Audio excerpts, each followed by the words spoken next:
नमस्कार, स्वागत है आपका और आपके साथ मैं हूं स्मिता रिशाल। जून में म्यूचुअल फंड के एयूएम रिकॉर्ड स्तर पर पहुंचे। एसआईपी में भी छप्पड़ फाड़ निवेश दिखा। ऐसे में किन सेक्टर्स में आने वाला है बड़ा बूम और कौन से फंड्स में मिलेगा वेल्थ क्रिएशन का जबरदस्त मौका? हर तरीके के बाजार में कमाई के लिए कैसे करे पोर्टफोलियो एलोकेशन और इस वक्त किन एनएफओज में निवेश का है सुनहरा मौका? इन सब मुद्दों पर बात करने के लिए फिर से हम हाजिर हैं हमारे इस खास पेशकश के साथ, म्यूचुअल फंड की मास्टर क्लास।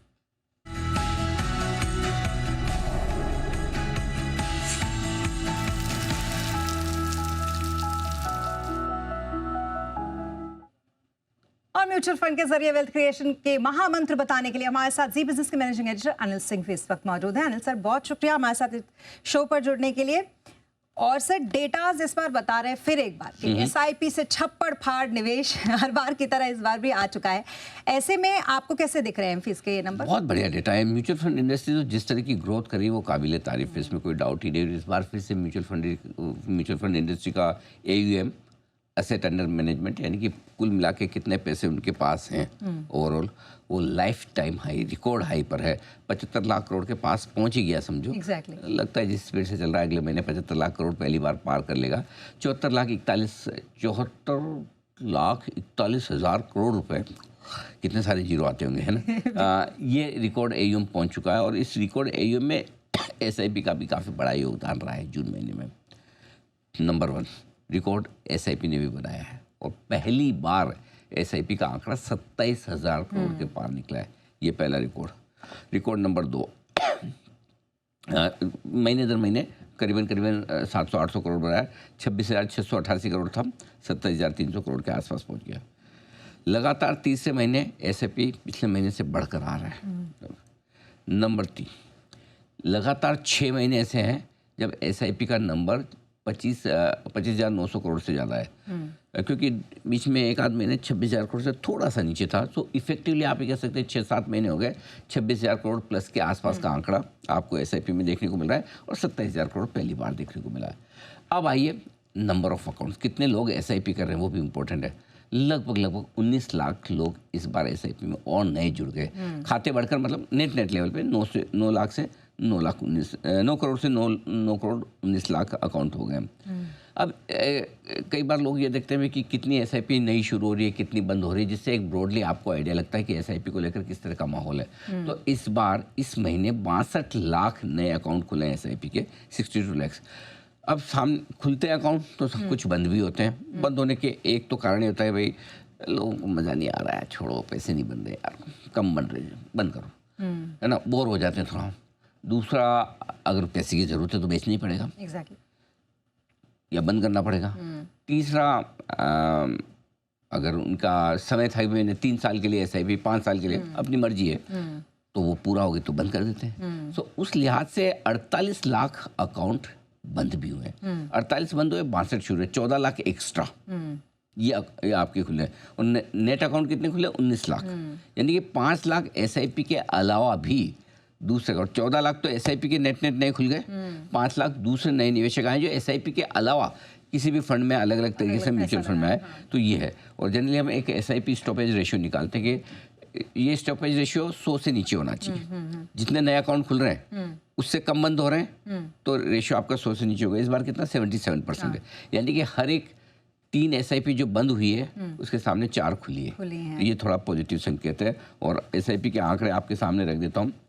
जून के महीने में 26,400 करोड़ था, वहाँ से आप देखिए 25,999 एज गुड एज 26,000, 25,926 एक बार थोड़ा सा हुआ, फिर से वापस 26,000, 27,000 आगे पहुँचता हुआ दिख रहा है। तो ये आपके लिए आंकड़े। तो एसआईपी इन्वेस्टर्स ने मोर्चा संभाल रखा है, बाजार में कॉन्फिडेंस पूरा है, भरोसा पूरा है, पैसा लगा रहे हैं, कहीं घबरा नहीं रहे हैं। बिल्कुल, और चाहे किसी भी तरीके का बाजार हो, लेकिन वो नहीं घबरा रहे हैं। एब्सोल्युटली। लेकिन सबसे इंटरेस्टिंग डेटा आपको उसमें क्या लगा? इंटरेस्टिंग डेटा ये कि देखिए कहाँ पैसा आ रहा है वो समझना जरूरी, कि जो म्यूचुअल फंड में पैसा आ रहा है। तो नेट लेवल पे म्यूचुअल फंड में 49,000 करोड़ रुपए नए आए, ठीक है, नेट लेवल पे। इसमें से इक्विटी में कितना? लगभग 23,500 23,600 करोड़ का। सो ये आया आपके लिए। तो इक्विटी फंड का जो एयूएम है, अभी आपकी इंडस्ट्री 74 लाख करोड़ की हो गई, 75 लाख करोड़ राउंड फिगर में। इक्विटी का है 33,46,000। यानी कि 40 लाख करोड़ आपका पड़ा है किसमें, डेट में, और 33 लाख पड़ा है इक्विटी में। इक्विटी का जो ये AUM है ये भी लाइफ हाई पर, ये भी हाईएस्ट है। सो डेटा ये बता रहे हैं कि इक्विटी में भी पैसा बराबर आ रहा है। डेट फंड में वैसे देख कहने के लिए 1700 करोड़ नेट निकले हैं, लेकिन फिर भी AUM डेट का भी आपका रिकॉर्ड हाइस पर पहुंचा 17.5 लाख। अब आप सोचोगे इधर 33 लाख, इधर 17.5 लाख, तो बाकी कुछ फंड ऐसे हैं जिनको हम हाइब्रिड भी मान लेते हैं, दूसरा भी मान लेते हैं, और वो सब मिलाकर 74 लाख करोड़ पे पहुंचते हैं। हाइब्रिड फंड में 23,000 करोड़ आ गए, गोल्ड में आपके 2080 करोड़ आ गए। सो अगर देखिए कैलकुलेशन में 34 लाख करोड़ आपका इक्विटी, ठीक है, 17.5 लाख करोड़ आपका डेट, ठीक है, ये हो गया आपका 50 लाख करोड़, 23,000 करोड़ आपका कैलकुलेशन टेली। बिल्कुल, तो ये आपके लिए सारा का सारा पैसा इस वक्त। और अगर ट्रेंड बदलता रहे डेट, हाइब्रिड, इक्विटी, इनका खास करके डेट का तो ट्रेंड हमने हमेशा बदलता हुआ देखा है। बिल्कुल, ट्रेंड बदलेगा ही, बदल भी रहा है। देखिए सबसे पहले इक्विटी फंड का ट्रेंड देख लीजिए आप। इक्विटी फंड के ट्रेंड में क्या है, फ्लेक्सी कैप हाईएस्ट पैसा इस बार। अब क्या हो रहा है, एक है ना स्मिता, जो इन्वेस्टर्स है ना, उनको एक चीज़ समझ में आ रही है, वो ये कि हमारे पास 2 तरीके पैसे लगाने के। एक तो एक मैं डिसाइड करूँ मैं मिड कैप में डालूंगा, स्मॉल कैप में डालूंगा, लार्ज कैप में डालूंगा, मेरी मर्जी है वहाँ डालूँ।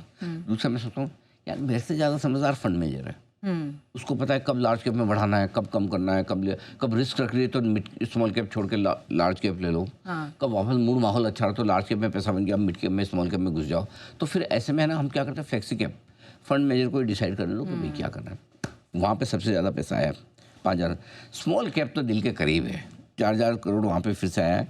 मिड कैप में भी थोड़ा पैसा है, लेकिन लार्ज कैप में सबसे कम पैसा। पता नहीं, सबको है ना वो माइंड सेट है ना, इक्विटी मार्केट से बहुत पैसा चाहिए, बहुत पैसा चाहिए, और लार्ज कैप में तो मिलता नहीं। उनके रिटर्न तो कम आते हैं, पैसे भी लार्ज कैप में थोड़े कम आते दिख रहे हैं। अच्छा, हाइब्रिड फंड, इसका भी बता दूँ चूँकि आपने हाइब्रिड फंड में अब 2-3 तरह के फंड है। जो सबसे ज़्यादा पैसा आ रहा है वो आ रहा है आर्बिट्राज फंड में। अब नाम के लिए हाइब्रिड फंड यानी इक्विटी, ये है तो डेट फंड ही। 15,000 करोड़ वहाँ पे आए, तो जो सीधे तौर पे short term fund, liquid fund, money market fund में पैसा नहीं डालना चाहते हैं, वो आर्बिट्राज फंड में डालते हैं क्योंकि थोड़ा सा वहाँ रिटर्न ज़्यादा मिल जाता है। मल्टी एसेट एलोकेशन फंड, इसमें अलग अलग एसेट्स हैं, ये 3200 crore. Balance advantage fund, equity और डेट दोनों का, यहाँ भी लगभग 2,000 करोड़ आए। जहाँ तक सवाल डेट फंड का है, शॉर्ट टर्म ड्यूरेशन फंड में 10,000 करोड़ से ज़्यादा का पैसा आया है, यानी कि छोटी अवधि के जो मैच्योरिटी वाले फंड हैं उनमें अच्छा पैसा आ रहा है। मनी मार्केट फंड कोई इंपॉर्टेंट है नहीं।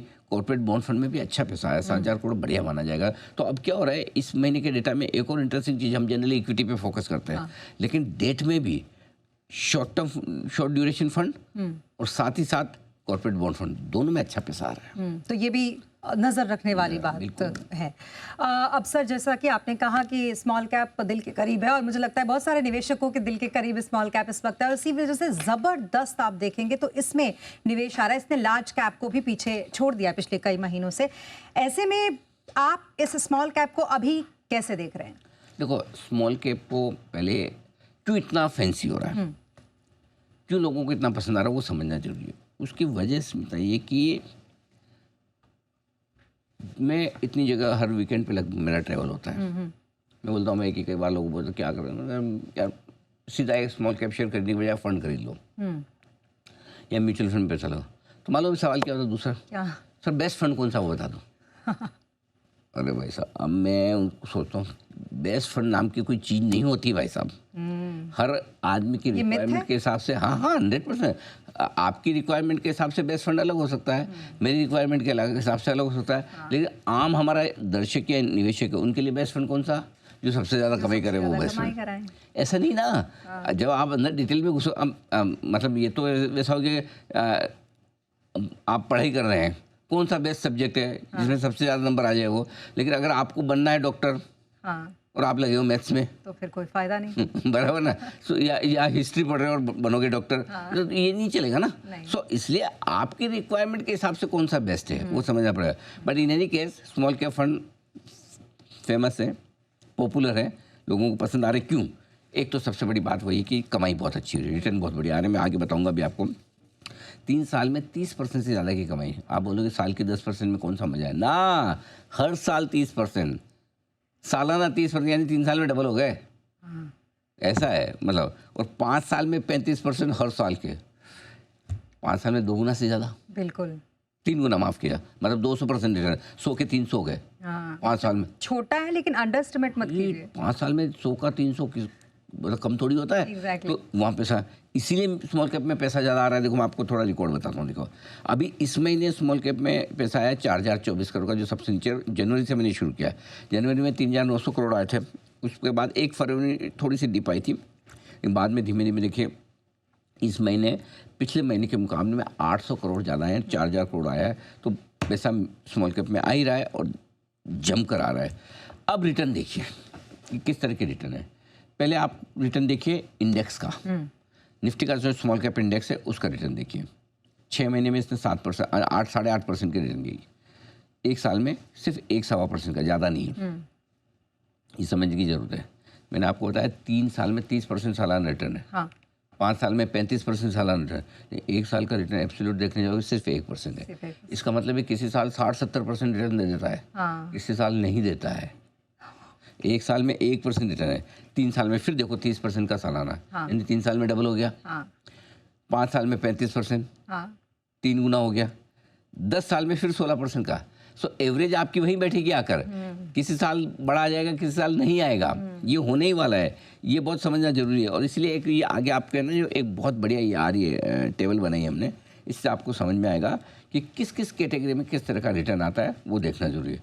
तो जैसे निफ्टी का स्मॉल कैप 250 फंड है, फंड क्या सॉरी इंडेक्स है, इंडेक्स है। हाँ ठीक है। इसमें आप देखिए 3 साल में 30%, 5 साल में 35% और 10 साल में 16%, जो मैंने अभी बताया।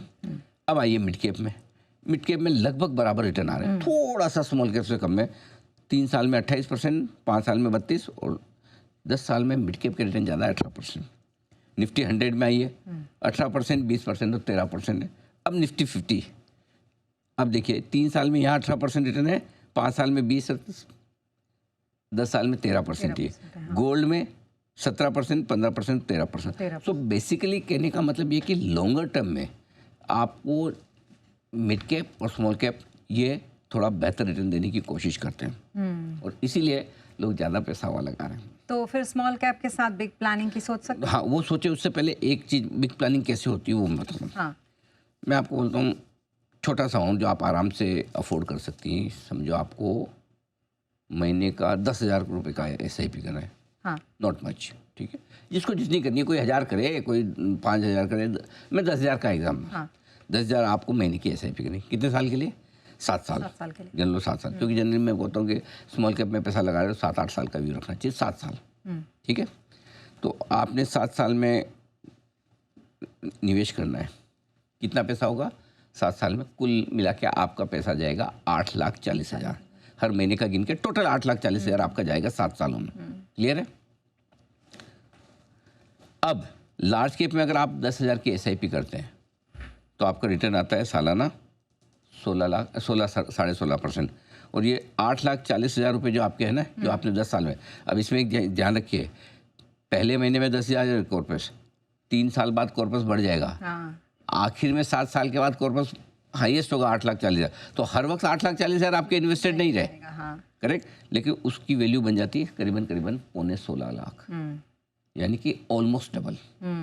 मिड कैप में आइए 25% ज़्यादा वैल्यू हो जाती है आपकी 20% से ज़्यादा, 20 लाख से ज़्यादा, 20 लाख, डबल से ज़्यादा। हाँ। स्मॉल कैप में आइए 25% से ज़्यादा रिटर्न SIP में आ रहा है पिछले 7 साल में, हाँ। और वैल्यू है आपकी 21 की। तो ये है कमाल SIP का। अगर आप SIP करना चाहते हैं मिड कैप स्मॉल कैप में, ये फ़ायदा है। और अब आप जो हाँ बिग प्लानिंग की बात कर लेते हैं। हाँ, तो प्लानिंग आपको कैसे करनी है और क्यों करनी है? पहली चीज़ तो है कि स्मॉल कैप से क्यों बिग प्लानिंग हो सकती है। स्मॉल कैप में कमाई की संभावनाएं हमेशा ज़्यादा होती है, और अगर आपको अच्छा मैनेजमेंट मिल जाए, चाहे वो कंपनियों का हो चाहे फंड का हो, जिसको अच्छी समझ है, तो आपके पैसे और बढ़ जाते हैं, रिटर्न अच्छी आ जाती है, कमाई अच्छी हो जाती है।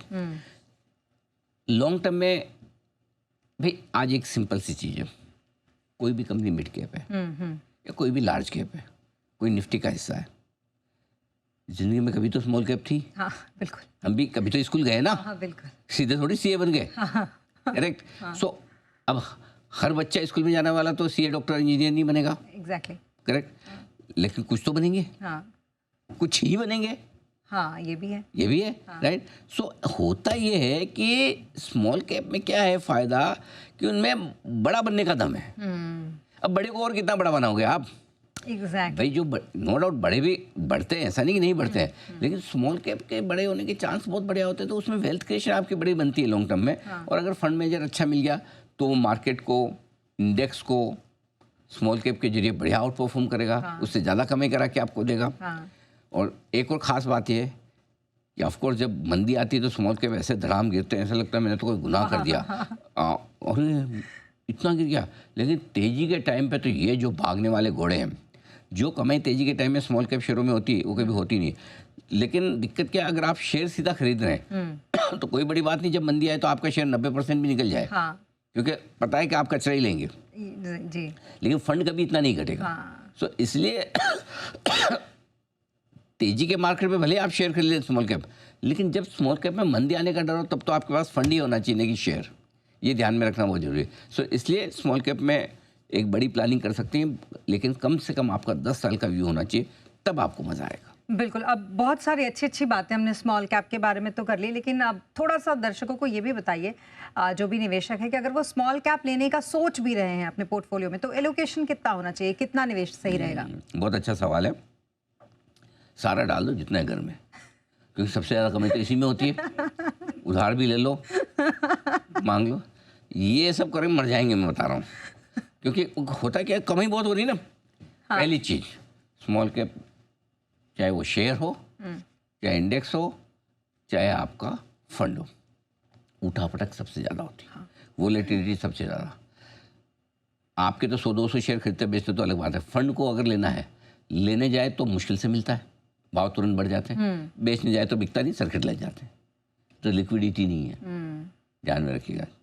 तीसरा, 20-30% कभी भी थोड़ी सी गिरावट में 10% निफ्टी घटा, ये 20 निकल जाएंगे आराम से। आपको याद है अभी जब निफ्टी घटा था, करेक्ट, निफ्टी 15% भी नहीं घटा, ये 27-28% घट गए, राइट। तो निफ्टी से डबल गिरना इनके लिए बहुत आम बात है। आम बात है, हाँ।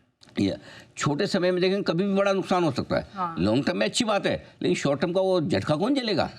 मैं पता लॉन्ग टर्म में तो मेरा हार्ट में, लेकिन शॉर्ट टर्म में 2 झटके एक साथ लगा दिए तो क्या करोगे? लॉन्ग टर्म रहोगे ही नहीं फिर, वैसा है। इसलिए कभी भी जरूरत से ज़्यादा पैसा मत डालो, सारा मत डालो, इधर उधर से उधार से लेके मत डालो, सारा संभाल के मत, ये नहीं करना। क्योंकि कभी भी गलती से पैसे की जरूरत आ गई और उसी समय खराब हुआ तो बाजार, और आमतौर पर पैसे की जरूरत तभी आती है जब बाजार खराब हो, ठीक है ना। सो इसलिए अच्छा, एक और बड़ी समस्या क्या है, आप पिछला रिटर्न देख के चुनते हो, वो 35% 5 साल में, 5 साल में 3 गुना ये लूँगा, वो पिछले 5 में हो, जरूरी नहीं अगले 5 में हो, वो भी ध्यान रखनी है। और इसलिए आपने देखा कुछ स्मॉल कैप फंड में आपके सामने रख देता हूँ। बिल्कुल। जैसे बंधन ने 3 साल में 37% सालाना रिटर्न दिया, इन्वेस्को ने 33% है, HDFC का 30, निप्पॉन बेसिकली 30% के आसपास की रेंज में इन्होंने रिटर्न दिए सारे। और अगर अभी किसी को निवेश करना हो तो उनके लिए फंड सजेशंस आपके? देखो वैसे ब्रॉडली सारे फंड ठीक ठाक हैं, 2% कम ज़्यादा रिटर्न की रेंज में मोटा मोटी सब रहते हैं, लेकिन मुझे आप मेरी पसंद से पूछोगे तो एक HDFC स्मॉल कैप फंड है, इन्वेस्को और निप्पॉन इंडिया चूज़ कर सकते हैं। इसके अलावा भी ऐसा नहीं कि बंधन, टाटा स्मॉल कैप ये अच्छे नहीं, ये भी ठीक है, कोई भी 2-3 अच्छे फंड आप चुन लो, ठीक है, बट ये मेरी पसंद की शेयर है। जी, तो ये रहा स्मॉल कैप का पूरा एनालिसिस और साथ ही सर के पसंदीदा फंड्स भी इस वक्त आपके सामने। और अब वक्त हो गया है फंड्स ऑफ द मंथ का।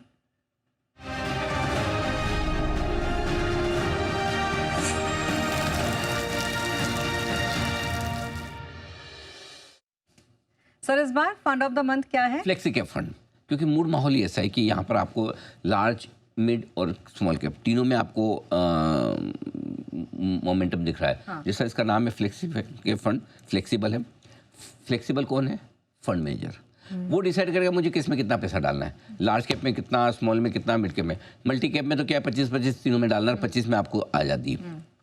इधर इसका मन करेगा तो पूरा 75% लार्ज कैप में कर देगा, मन हुआ तो 50-60% स्मॉल कैप में कर देगा। तो फंड मैनेजर डिसाइड करता है और वही तय करता है कि किस कैटेगरी में कितना पैसा डालना है। 500 रुपये से आप फ्लेक्सी कैप में निवेश कर सकते हैं। और मेरे पसंद के फ्लेक्सी कैप फंड बता दूं? बिल्कुल बिल्कुल सर। पराग पारिक फ्लेक्सी कैप फंड। पराग पारिक के फंड की सबसे खास बात यह कि इनका एक ही फंड है, इन्होंने 5-25 स्कीम अलग अलग रखी नहीं रखी है। हाँ। तो ये पूरा फ्लेक्सी कैप फंड ही और one of the best performer भी है। HDFC का फ्लेक्सी कैप फंड बहुत बढ़िया है, मोतीलाल ओसवाल का फ्लेक्सी कैप फंड है, ये तीनों हैं। और उसके अलावा हाँ एक चीज़ जरूर कि फ्लेक्सी कैप फंड में हो सकता है आपके फंड के बीच में रिटर्न बहुत कम ज़्यादा हो सकता है। ओके। जैसे हमने अभी देखा ना कि स्मॉल कैप में लगभग सबका बराबर बराबर, हाँ। है। इधर क्या, इसमें फंड मैनेजर का कॉल बड़ा इंपॉर्टेंट है। कौन कब स्मॉल कैप में घुसता है, लार्ज कैप में घुसता है, निकलता है, एक्टिवली मैनेज करना पड़ता है। इसलिए फ्लेक्सी कैप फंड में थोड़ी सी रिटर्न्स कंपेरेबल आपको नहीं मिलेगी। जी, तो flexi cap fund fund of the month. और अब वक्त हो गया एनएफओ कॉर्नर का।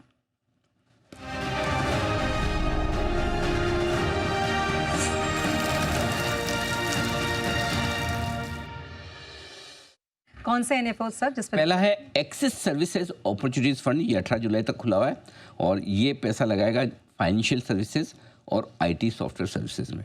तो पहला फंड ये है, इसमें आप पैसा लगा सकते हैं, एक्टिव फंड है। दूसरा है एक और active fund ICICI Prudential active momentum, ये मोमेंटम स्टॉक्स में पैसा लगाएगा। यहाँ पर भी आप 22 जुलाई को बंद होने वाला है, उससे पहले आप पैसा लगा सकते हैं। पैसिव फंड एक और खुला हुआ है एसबीआई का, एसबीआई निफ्टी 100 लो वोलेटिलिटी 30 इंडेक्स फंड, यानी कि छोटा फंड है, 30 शेयरों का इसके बाहर नहीं निकलेगा और इसलिए वोलेटिलिटी कम रहेगी। और पैसिव फंड है, यानी कि फंड मैनेजर अपना दिमाग नहीं लगाएगा, पूरे 30 शेयरों की लिस्ट है उसी में पैसा लगा देगा। ये आपके लिए क्लियर कट है। तो ये 3 मेरे लिस्ट में है एनएफओ जिसमें आप पैसा लगाने की सोच सकते हैं। जी, NFO of the month sir कौन सा है इनमें से, तीनों में से? एक्सिस सर्विसेज अपॉर्चुनिटी फंड, ये एनएफओ ऑफ द मंथ है और उसकी वजह ये कि एक ये 60% के आसपास पैसा फाइनेंशियल सर्विसेज में लगा रहा है, जो मुझे पसंद है, ये एनबीएफसीज, बैंक, ये सारे, और 20% आईटी कंपनी में, जो इनके भी रिजल्ट खराब आ रहे हैं, तो अब नीचे हैं शेयर, तो करेक्शन हो गया। तो ये फंड मुझे ठीक लग रहा है, सही टाइम पे सही फंड लॉन्च किया। जी, तो ये आपके लिए एनएफओ ऑफ द मंथ है, इस पर आप रख सकते हैं नजर। और अब वक्त हो गया है फाइनली सर काम की बात का।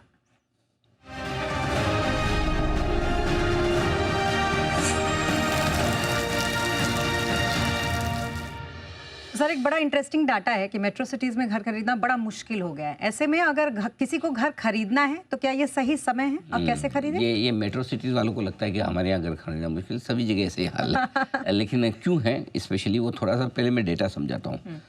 पूरे देश में सबसे ज़्यादा मुश्किल घर खरीदना कहाँ है पता है? यहाँ मुंबई में। और मुंबई में यहाँ ये जो एरिया है, ये जो एरिया सबसे महंगा है। शायद वर्ली और इसके आसपास का एरिया मेरे ख्याल से देश में सबसे महंगा एरिया है। मुंबई में जो टॉप 5% इनकम ग्रुप में आते हैं वो लोग भी घर अफोर्ड नहीं कर पा रहे हैं। सोचिए ये हालत है।